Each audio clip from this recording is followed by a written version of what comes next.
I can't hear you. That was because my audio was off. So Okay, I you can't can. see you. Your mic is on, but your video is disabled.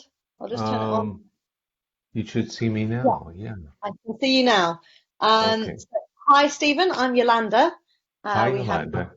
a brief conversation through email. I've been helping Steve organize this embodied self-care event. Yeah. We are. Where are you located? I'm in Glastonbury in England. Ah, well, connection's good. Yeah, the connection's great. We've got a sunny day, luckily. Great day to be spending in front of a computer. Hmm. Yeah, Steve's just finishing up with the Martha Eddy's talk, which is in a Okay. different room. They should be finishing in a couple of minutes. We are Oh, already broadcasting live onto Facebook, but they should know that we're starting in 10 minutes' time, or 11 minutes. okay. So, we're fine technically, right? Yeah, we should be fine technically. Are you going to be sharing your screen or No, video? Or no, I'm being interviewed. Are you interviewing me or Steve? it's not me, it's Stephanie, Okay. who's leading the Leadership and Business Channel Okay. Embodiment Conference, and she specifically asked to be able to interview you. Well, that's fine. And how long are we going? What's the Uh, duration? it's going to be about 45 minutes. Okay, that's fine. Perfect. Okay. Why blue jeans? Why are you doing that? So Blue Jeans had a better integration with our platform, and they Hmm, offered a lot more technical support than Zoom was able to offer. hmm. Um, so yeah, so the videos can be streamed live onto Facebook, and they can go into the embodiment portal. And there's also the option for closed captioning. So anyone with hearing difficulties can turn closed captioning on, and they can see subtitles as you're talking. Oh, wow. So I had never heard of blue jeans before. No, nor had I. Yeah. It's been a little bit of experimentation, getting used to it. I had to realize to allow pop-ups to be able to share share Yeah. on Facebook. But it's working. Yeah, I downloaded it last night, but this morning, well, it's morning for me, I tried to get on, and of course, I was looking for my links, and fortunately, I found some of the emails that Steve or you had sent me, and I'm on it. So I had to reload the app again because it linked better. But I am using a lapel mic, but I'm using the buds for the speaker because it actually I can hear it much better. Well, your And sound's fine. It, It's all sounding it's great. it's a high quality one, but yeah, I've done this a few times. So Yeah. mhm.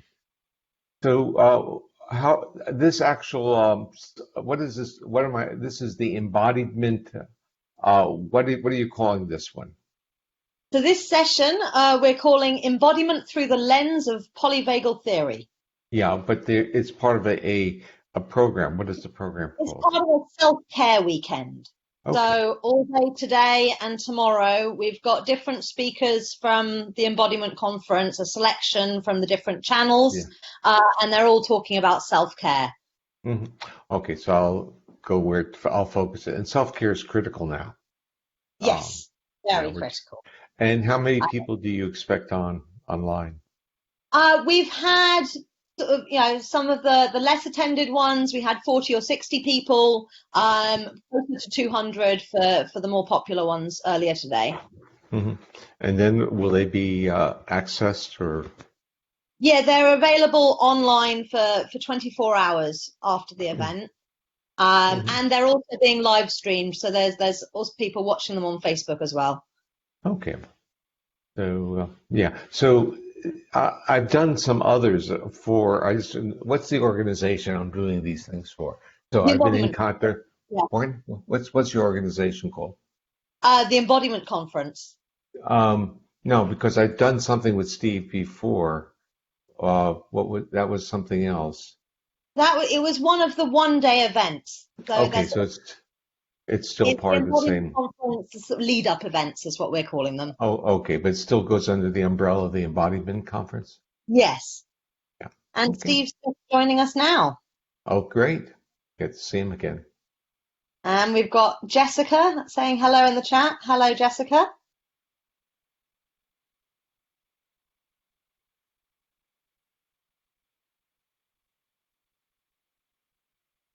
Steve, you're muted with your video off.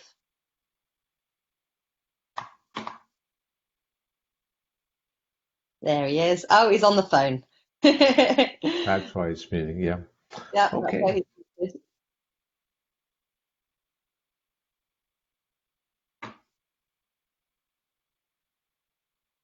And we've got, I think that's Daniela writing us the Embodiment Conference, saying it's such an honor to have Dr. Porges here, which it is. Yeah, thank you. And Roisin attended one of your trauma for facilitators. Oh, Says it was absolutely brilliant. Thank you so much.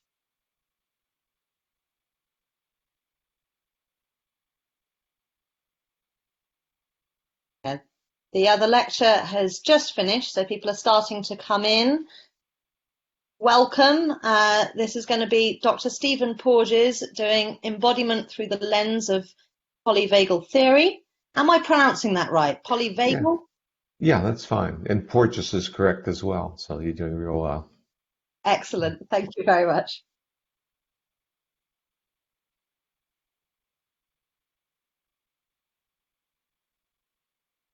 So, hello and welcome. We'll be starting the session in about 6 minutes.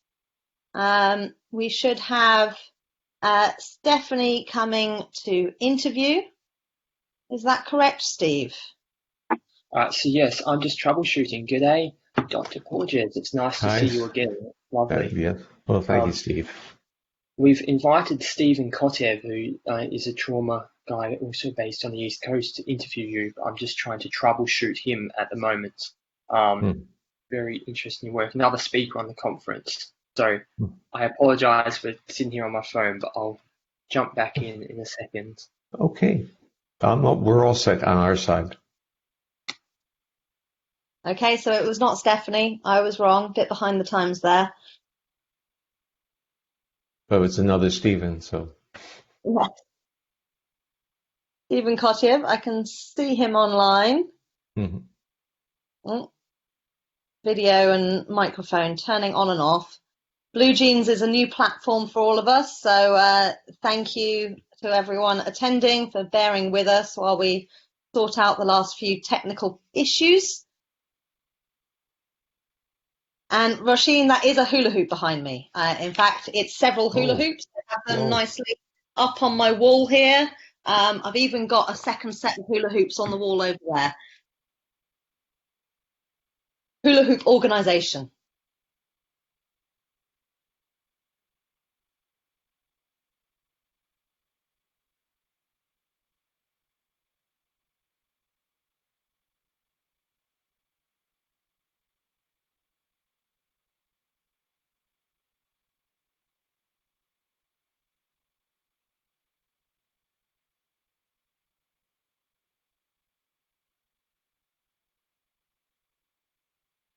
Yes, there were fire wicks on the ones over there. I've also got my my fire fans, never even burnt yet, which I've been making myself. I took them down off of the wall because one of them is still being sewn, and it looked a little bit messy on the wall behind me.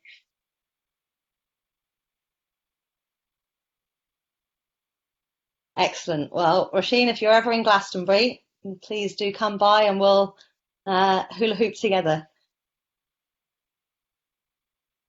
Oh, and I'm getting compliments on my earrings as well. Wow, thank you. Thank you so much. Careful, my ego might inflate too much.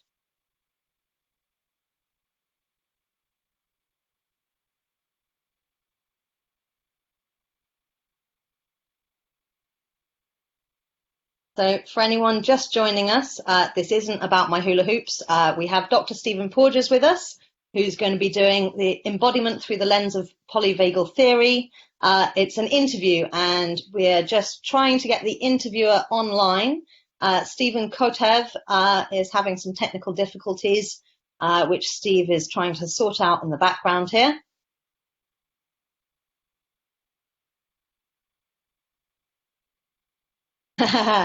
Daniela wants me to bring my hula hoops to the team conference, and we'll be doing hula hooping in between moderating for the embodiment conference. It does sound like a great idea. I'm very tempted. I have a pile of hula hoops. There's enough for everyone. We'll get you hula hooping, Steve. Pardon? Oh. I have a feeling we had this confusion last time where there were many Steves on the trauma day. There were at least 4. So it gets very confusing.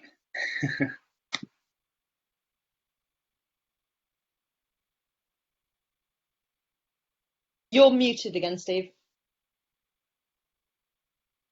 Rookie error. So yeah, Stephen Kotev should be here any second now.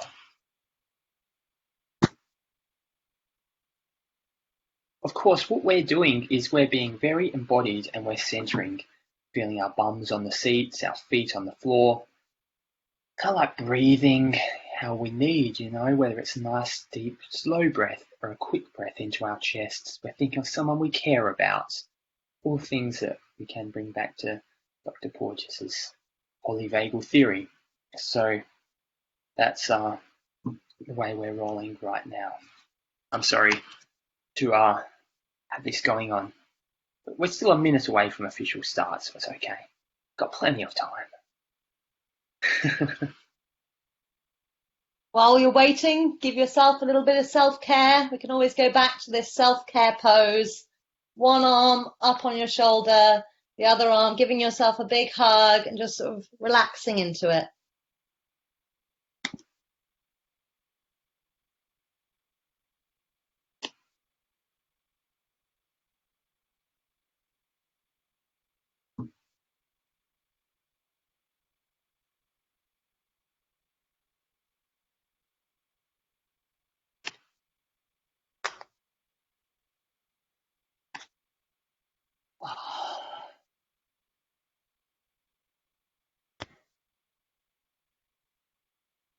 And what's actually been happening today as well is that people, because we've got a new portal, we've got people over on the Facebook live stream. So welcome to those people. We've got people streaming on the embodiment platform. We've got people joining Blue Jeans on a browser and people joining Blue Jeans here in the application. So everyone's all over the place. So sometimes people are taking longer to join sessions or things like that. It's all a little bit confusing. But just so that everyone knows as well, we'll also have the replays up for this. We'll be obviously linking through to everything that you need to see as well. If you haven't done so yet, you can also explore on the portal, and there's Dr. Porges's bio there and links to his website and everything there that you need to go see a little bit more. So we've got that going. All right. So let me just see.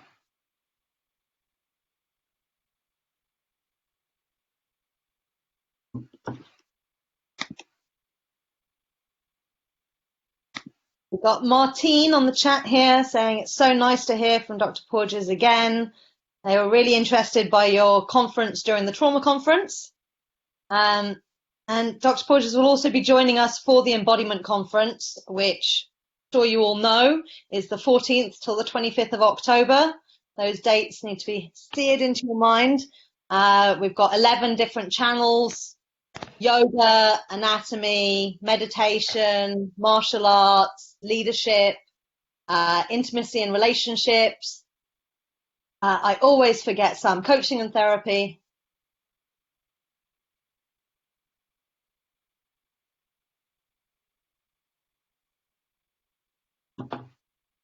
We've also got embodiment circles happening in the lead up to the event.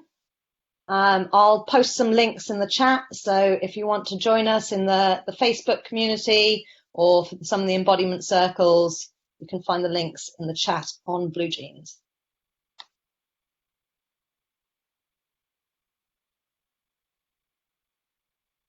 All right, and anyone in the chat, would you, Dr. Porges, prefer to see some faces, or you prefer just to sort of see the interviewer, because we can also invite some people, some faces on if you'd like that. I don't mind seeing faces. All right, so I'll invite a couple people on if they would like to do that. Here we go.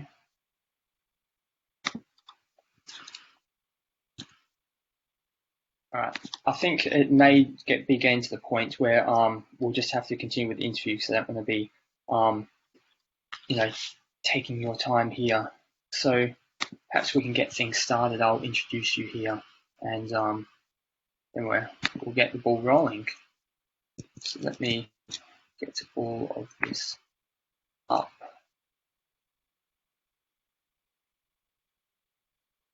There.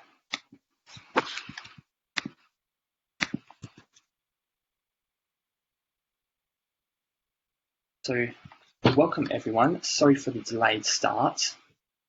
So here we've got Dr. Stephen Porges. He's the author of Polyvagal Theory, distinguished university scientist, professor of psychiatry. He's an absolute rock star in the trauma field.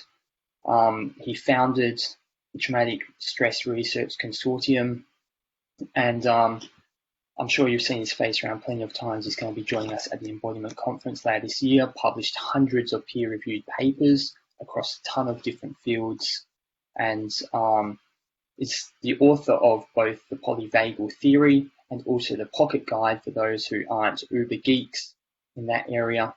And also, I'd like to point out that he's the creator of the music-based intervention, the Safe and Sound Protocol, which has in the thousands with therapists helping improve spontaneous social engagement, reduced hearing sensitivities, and improving language processing. So it's lovely to have you here. Steve, what would you like me to address you as here? We always... I'm Steve. I mean, you're Steve, I'm Steve. So we're all Steves here.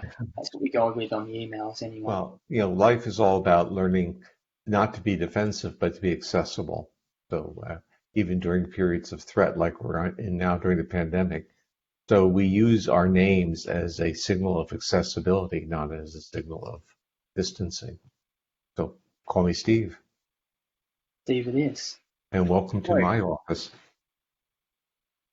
Down in Miami, if I believe. No, not northern Florida. And Florida, on the beach. It's on the beach outside of Jacksonville. I would have put the camera on the beach, but that would be too much of a distractor. So starting with today's theme, we've got the theme of self-care here. We've gained some people dropping in here. So let me fix that. What is going on? I'm just going to mute some people. They're here. There we go. So today we're doing embodied self-care and polyvagal theory. What we're looking at is links between that and how that can be applied to our self-care. So just to start with, what would self-care mean to you, Steve? Well, self-care from a polyvagal perspective is really to honor your physiological state, to be both aware of it and to honor it, in a sense, to initially be a good witness of who you are at this point in time, and not to evaluate. So often, if we feel kind of mobilized or anxious, we try to act out those feelings. Polyvagal theory would say, sit still for a minute, feel where your body is, understand what your body is trying to do. If it's highly mobilized, meaning your heart's starting to pound and you feel like you have to move, or you feel psychological cues of anxiety, don't think of it as anxiety. Think of it that your body is in a state of threat. It's defensive. So self-care says honor this, relax, and literally diffuse it. So once you honor it, you start to develop a narrative of why you would be in a state of feeling of threat. Well, with the pandemic, there's no problem in figuring that out. We're all under a state of chronic threat. So we need to say that my body reactions or your bodily reactions are predictable. They have certainly very powerful adaptive functions that when we're under threat, we get mobilized, we try to defend. But now, as we honor this, we have to think about what we know about the threat. And the threat is that fight and flight is not the way of dealing with the pandemic. Being smart is. So you have to now develop your narrative to adjust to the limitations. The paradox is that for the history of humanity, when we've ever been under states of threat, we've really reached out to other human beings. We've co-regulated. We've gotten into close proximity with other people. We've utilized other people as a mechanism for us to feel safe. But with the pandemic, we really, social distancing gets in the way, or I should say physical distancing gets in the way of social distancing. So we have to be, again, quite understanding what our body needs. We need social connection. So maybe video conferencing isn't so bad. Maybe we can use that to socially connect, even though we're still physically distancing. So we have to adjust to the times, but we have to honor what our body's telling us.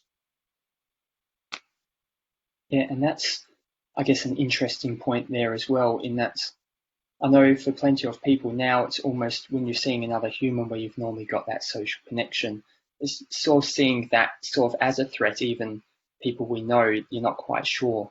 How, go on. What I was going to say is that what happened with the pandemic, especially in the United States, is people started to see others as cues of threat. And so if you're walking down the street and you see another person, people don't smile, they turn away. And this sends cues to your physiology of rejection or marginalization, and you become more defensive.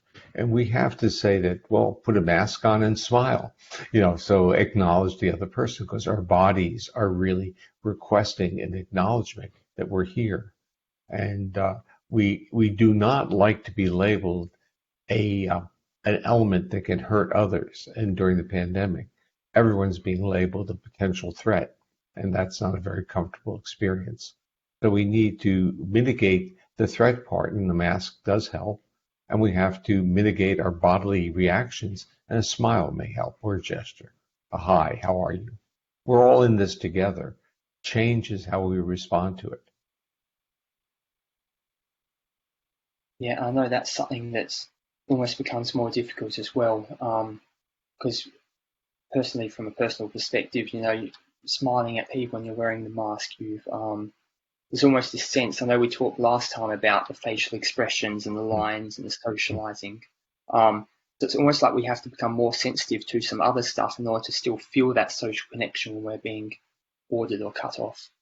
Yeah, we have to know what our body's looking for, and our bodies really look for the expression in the upper part of the face. So really, the mask is not doesn't really push a person away from us viscerally if we look at the upper part of their face. So when people are exuberant, when they're happy, it's the area around the upper part of the face that conveys the signal of accessibility, and we have to acknowledge that. And I believe I was telling you before that I start doing video conferencing wearing glasses. I normally don't wear glasses. And I did that so that I can attend to the upper parts of people's faces, even through the internet, and I can feel more connected. I can see the subtleties and how the muscles around the eyes are responding. So I'm adjusting, and I'm utilizing for my own mental health, I'm utilizing webinars or video conferencing as a social experience, as an experience of connection. And that also raises a very interesting point, in that sometimes we actually get to see a lot more of people close up on webinars than we do in real life. Does that perhaps have any effect on people's the way they socially interact, in terms of, is it more or less difficult when you're actually seeing so much detail all the time? Well, again, I think it varies among people, and I think there's a learning curve. So if you talk to therapists, initially they have found video conferencing is totally exhausting for some of them. But for others, they're saying it's really good because their clients are now there, and the client sees the therapist as just being focused on them and not being distracted. But it also means that if a therapist is doing therapy online and decides to pick one of these things up and look at it while you're online, it's really, or turn to their watch, it's going to be amplified. These disengagements will be amplified, and the disengagements are turning away, whether we're talking about an interpersonal interaction like we're having or a client therapist relationship. A turning away is a disruptor, and it can be amplified in this video world because that's all you're looking at. The other part of the history of this video world is that we have to relearn about how to use it because we've spent decades now looking at two-dimensional video space as education and entertainment. And what that means is that when we're watching a movie or listening to a lecture online, we feel entitled to multitask. We can do something else, like do our email, turn away. And that is not the same neurophysiological process as what we're processing right now as we attend to each other, or we would do in real time if we were really face to face.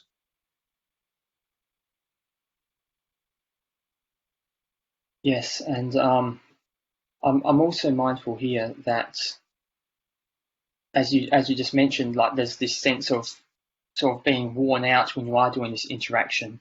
So do you have any ideas on what is sort of causing people to feel that? Because there's also been the talk of, viewing our own screens or something like that. Well, obviously there's the multitasking. Are there other aspects to that?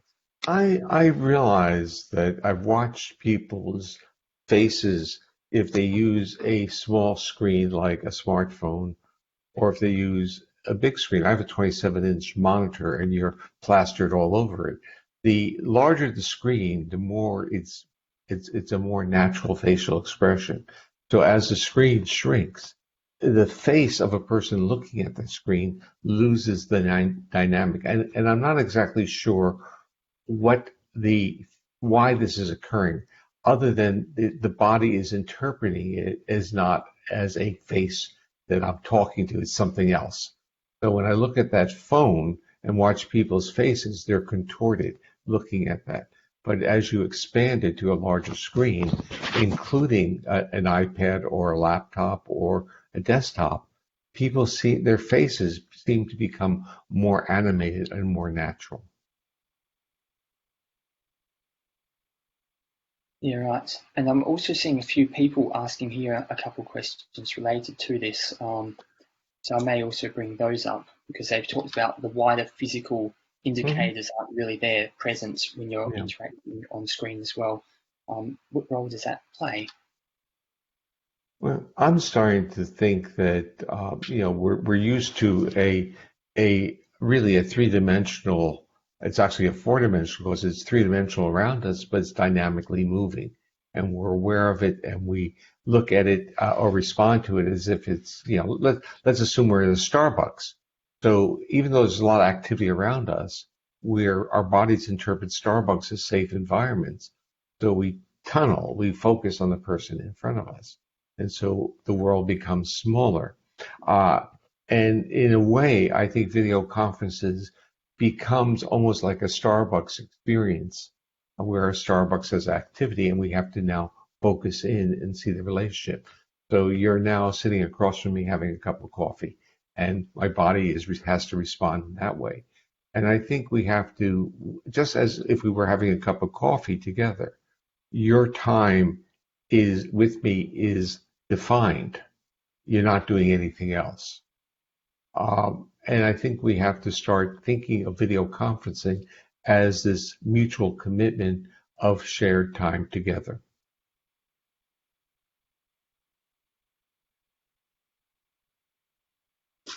Thanks. And I know something else that seems to be sort of more awkward when we're online is sort of the sense of having to mute and unmute, as I just did there, and trying to work out these sorts of cues. And there's a sort of sense of stress or something associated with that. So in terms of this whole muting and having to jump in and work out these sort of cues, does that have an effect on people as well? Well, I mean, so the way I would have phrased the question would have been, your responsibilities as a host, is it affecting the person you're interviewing? because that's really what you're asking. And the answer is, yeah, you're multitasking. That's the definition of the role you're in. And so, being aware of what you need to do, you need to kind of watch if people are asking questions, you got to see who's on.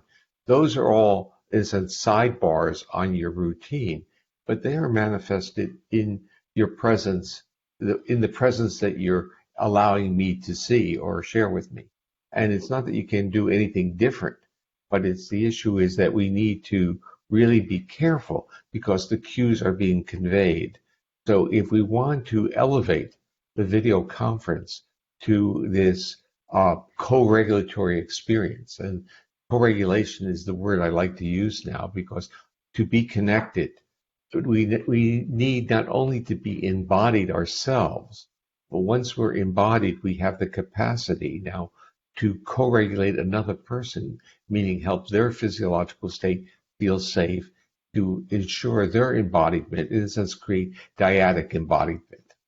And so if we take it really seriously that our portal to do this is now going to be through the internet, we literally have to shelter and respect and honor the presence of the dyad of both people, which means we can't do too many other things in background. And when we've got that, when we're trying to enter into that and sort of not be multitasking, there's a sense that we can tune into each other and co-regulate one another. But also, I see you nodding there. Would you like to add a comment? No, I'm really totally agreeing with you that with the aspect of co-regulation, you're picking up cues in both directions, just like, my nod. My nod was a nod of acknowledgement. So the point was that it was involuntary, but that's what we do. We provide lots of involuntary cues in our dyadic interaction, but the cues are either supportive of the co-regulation or they're dismissive. And our society is so functionally evaluative of others. So if we think about educational system from childhood onward, always evaluating, we think about professorial roles, it's evaluation all the time, whether it's grants or publications, it's always evaluation. If you think of going to a physician, you go to a physician to be evaluated. So your body, rather than going to a physician to learn about your body, you're now in a state of evaluation. You're going to have a deadly disorder, maybe. But the problem is that the models are not about collaboration, not about collaboration in education, not about collaboration in medicine, in which we learn about our bodies or we learn about things together.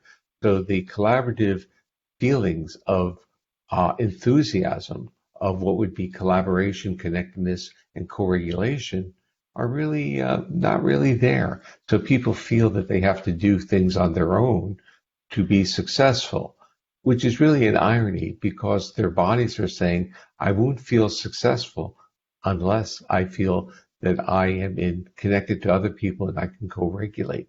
And people who are either coaches or who are therapists know that many of their clients are, quote, successful in terms of they have wealth, they have status, they have all the stuff, but they don't feel successful. But what is the dimension of success that they're looking for? They're looking for the relationship, the connectedness, the opportunities, and the capacity to co-regulate with others. Or what I often say is to feel safe enough to be hugged or put in the arms of another, to be close and to be hugged without their bodies reacting in defense.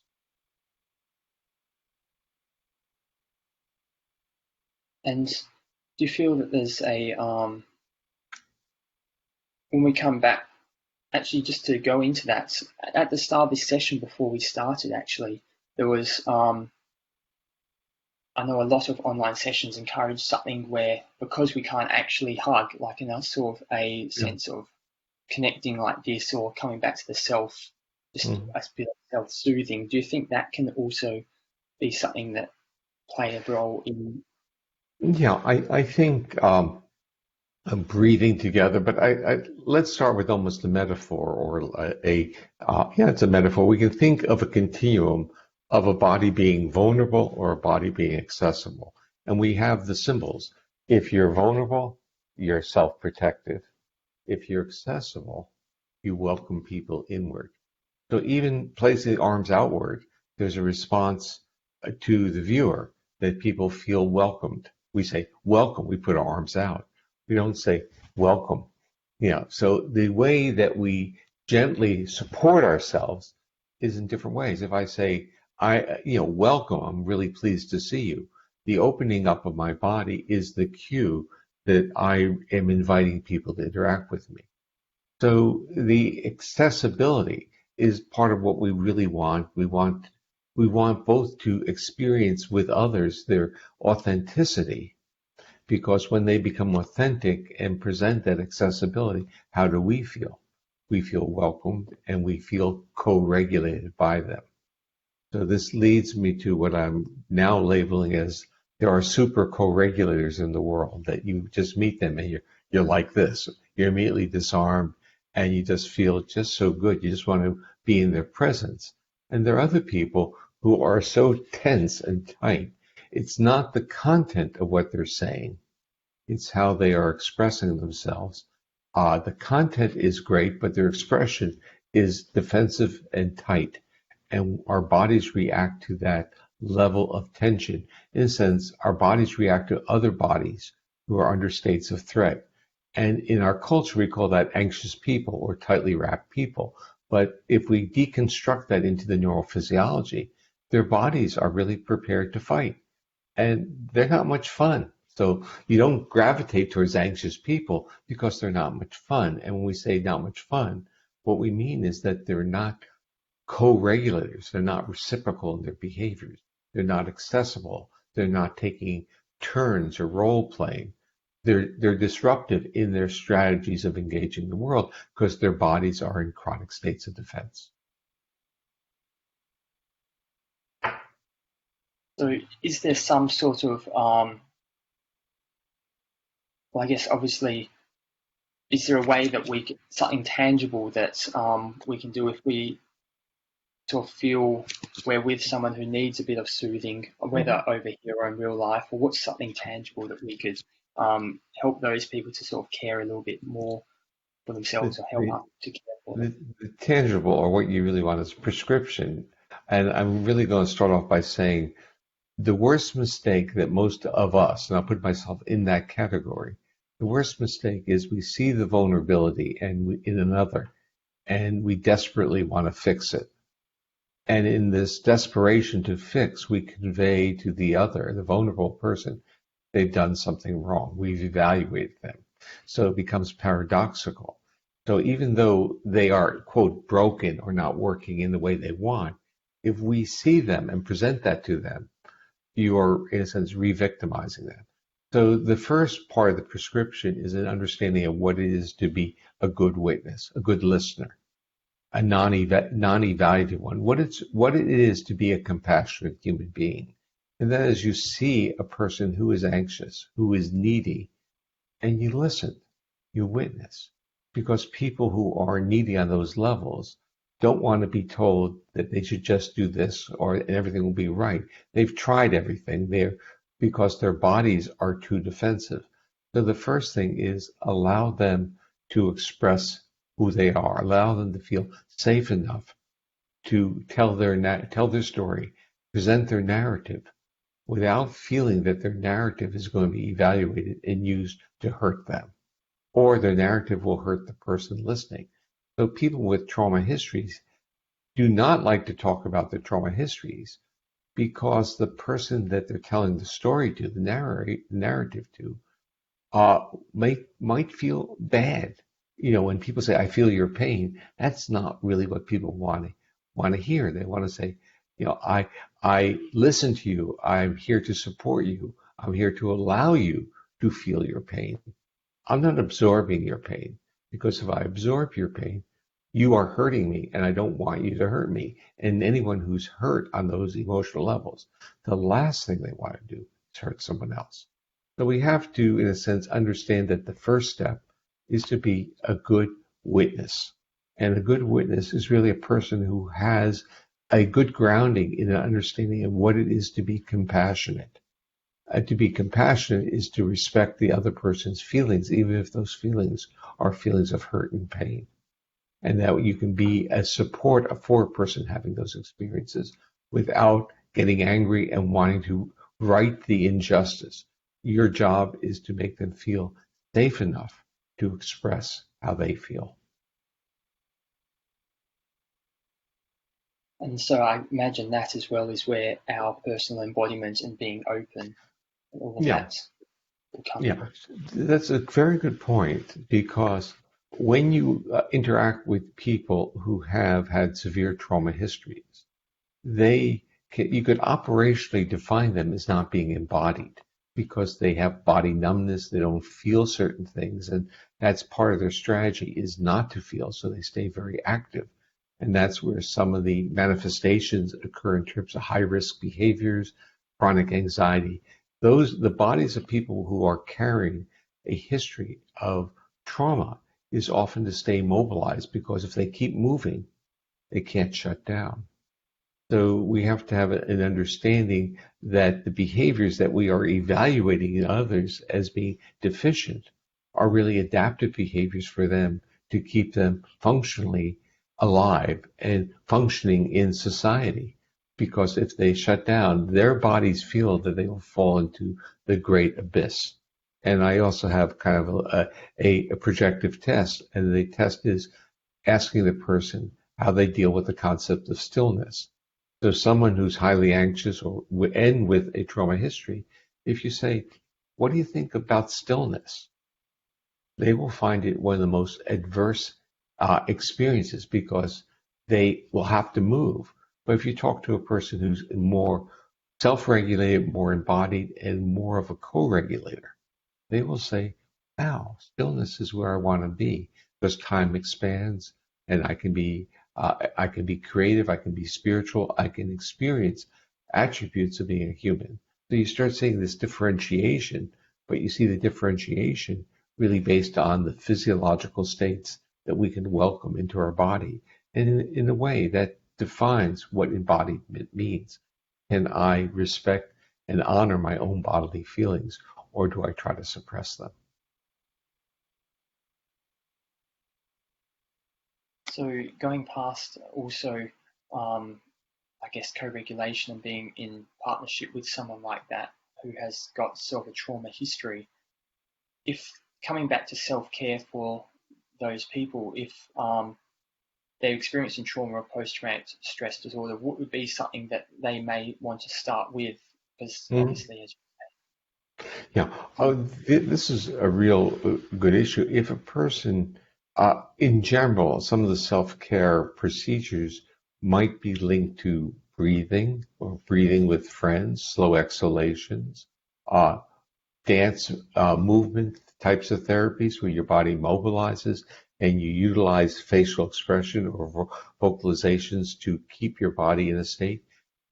Team sports, wind instruments, singing together, drum circles, all have the same basically structure.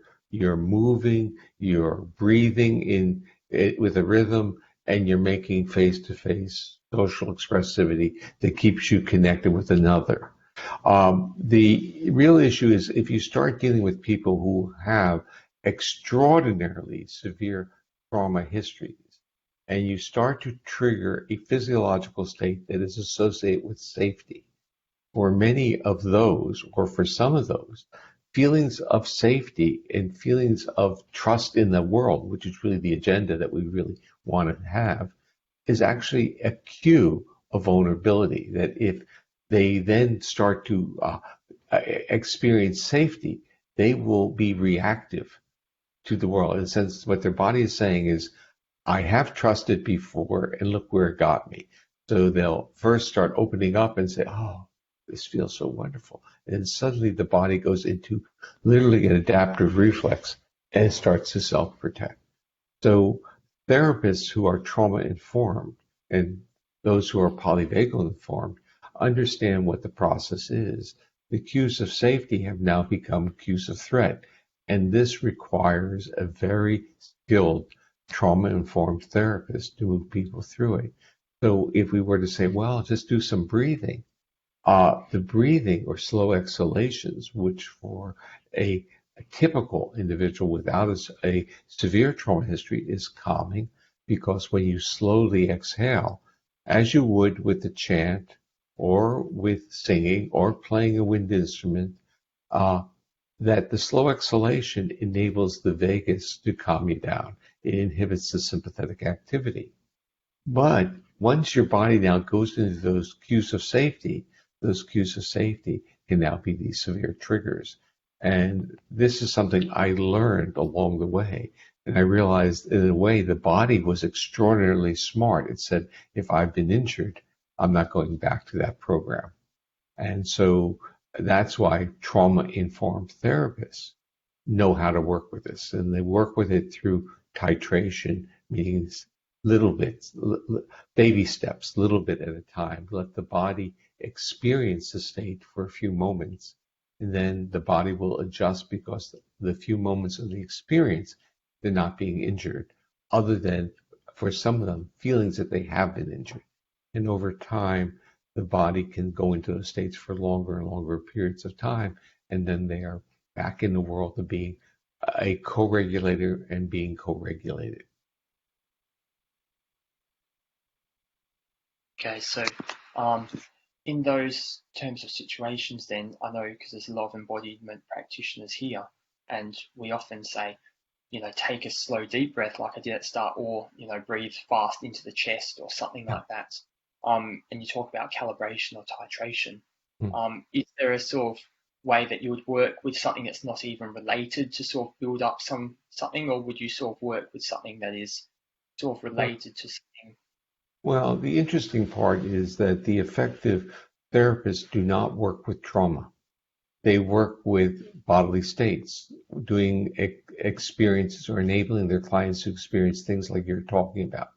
So if you take slow exhalations, you're increasing vagal activity. If you extend the duration of inhalation relative to exhalation, you're turning the vagus off. So you become highly mobilized. So several people employ breathing in their treatment models, basically enable their clients to experience a full range of physiological states and to develop a toolkit so that when their body becomes too overwhelmed, they do slow breathing. If they become moving into kind of a shutting down or a depressive mode, they shift it to breathe with more energy. They get energetic. So they learned that through breathing patterns, they can regulate their state. And that provides them with a set of experiences that enable them also to have a toolkit when they is a challenge. So if I'm getting this correct, it's also useful for people to build up sort of a personal toolkit so they become familiar with their states and then are able to sort of take something on. What you're really saying, is that the first step along the way is to literally get back into your body or be embodied. And how do you get into a body that has really spent decades becoming numb to adapt and survive either in a clinically abusive world like abuse, or through, let's say, a normally abusive world like education, medicine, and work, where we have basically learned not to listen to our body, but to, in a sense, suppress it and to produce whatever's needed for our definition, whether it's education or work. And this basically forces a type of disembodiment, which means we're no longer listening to the physiological feedback loops that are there to promote our health, growth, and restoration. So how do you get that back on board? And part of it is really through these exercises of breath and posture shifts that enable people to feel their body and not be afraid of those feelings. So I think there are three parts: to be aware of it, to learn to exercise it, and not to be frightened by the changes, so that you now, in a sense, experience it because you have control. So in a sense, the aspect of self-regulation becomes important because you're in control. It's not being done to you. So if you feel a discomfort, you can shift the breathing pattern and elevate the state.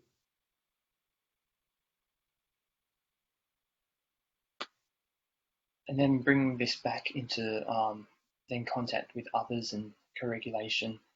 What can we do to sort of help to address collective trauma, I guess, based by Thai cultures or groups or? Well, we're in collective trauma now. We're in it. I mean, we basically have to. I mean, we're in it. We're in and we're going to be in it for a while because the vaccine, when it comes out, is not going to take away the trauma of those who have survived. It's not going to take away the trauma of those who have lost jobs and become financially unstable. So it's not going to be a fix of everything, and we're going to be embedded in how do we deal with these attributes of trauma for several years from now. And they are all going to have to come back to this witnessing and respecting our body, that yes, this has been a threat to our body, and now how do we create a narrative and implement that narrative to convince our physiology that we are safe. So I'm saying that the theme of embodiment is really how do we convince our body that it's safe? And what it means to be safe, it means when you're safe, you're no longer turning off your feedback loops, which you have to do to divert your resources to be defensive. But now the feedback loops can support your health, growth, and restoration. When can we say to our body, you're safe, now take care of yourself? And in a way, this is what the pandemic, and whether we call it cultural trauma, transgenerational trauma. And remember, we as a society, regardless of where we live, have transgenerational trauma built into our cultures. And for some of the people, for some it's more than others. And this has to be acknowledged because what the transgenerational traumas have done is that they've resulted in a disembodiment, a rejection of our own bodily feelings, and a rejection of our acknowledgement of the traumas and the losses for a different adaptive function, and that was to survive. Now, our bodies work well if that survival transition occurs in a finite period of time.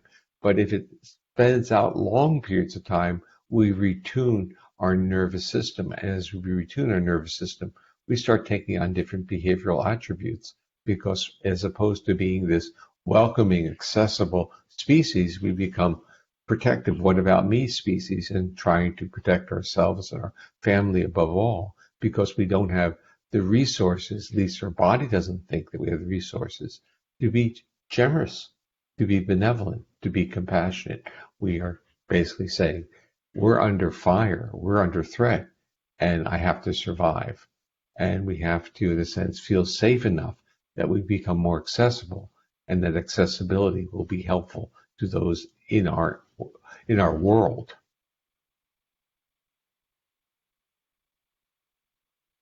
On that, I'm curious, as we're moving towards wrap up, what your vision is for the future, and what's something that's a sort of where you would like to go with your research moving into the future as well, so a vision for both society and where you're looking at going towards with. Well, there are two things. Let's first of all talk about the research. The research is telling me that the events of trauma are less important than the bodily reaction to the trauma. So we should not be fooled into thinking that the events carry all the variance. It's not the events, it's our responses to the events. And if we can mitigate or blunt the reactivity, our outcomes are much better. So we're doing even research in terms of outcomes or what's going on during the pandemic. And of course, people with trauma histories seem to be more vulnerable to it, but it's not that simple. If they have trauma histories, they tend to have their autonomic nervous system retuned, meaning that they're more autonomically reactive, more defensive on a physiological state. And if you just use physiological reactivity, even as a subjective measure, it carries the outcome variance. It's not the trauma, it's what the trauma did to the body that is critical. And this is very important in our society.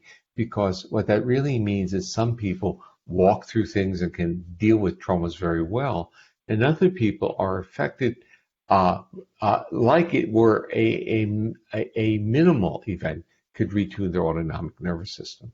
So we don't want to, in a sense, place the attribution to the event. We want to say that there's variation in how our bodies react, and we may be reacting to sub-traumatic cues that result in disastrous reactions or retuning of our autonomic nervous system. So we're learning that the variance is being accounted for by the state of that autonomic nervous system. Now, this is actually playing out in survival in terms of COVID, because who are the people who are dying?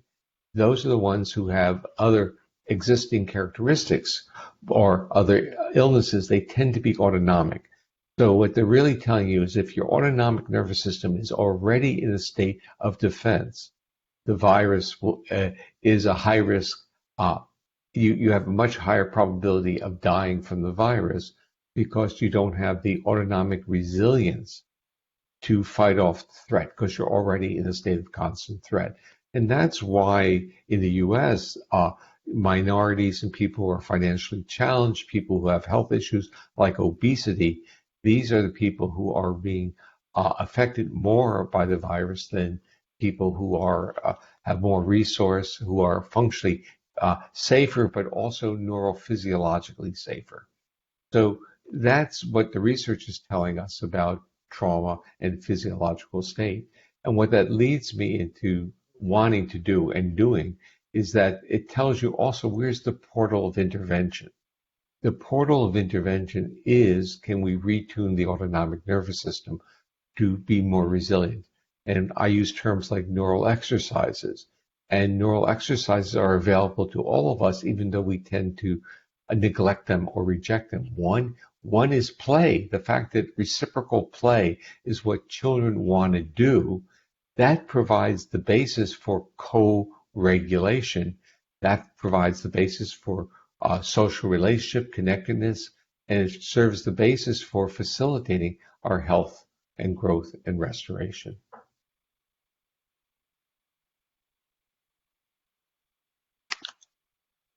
Thanks. And mindful we will be moving towards the wrap up here right now as well. So I want to, a few people are asking where they can find out more about you and some of your programs. So I'd like to, first I'll invite you to say some stuff. I also know that you're now offering your program, the SSP Facilitation Certification, and you've got your books out. Yeah.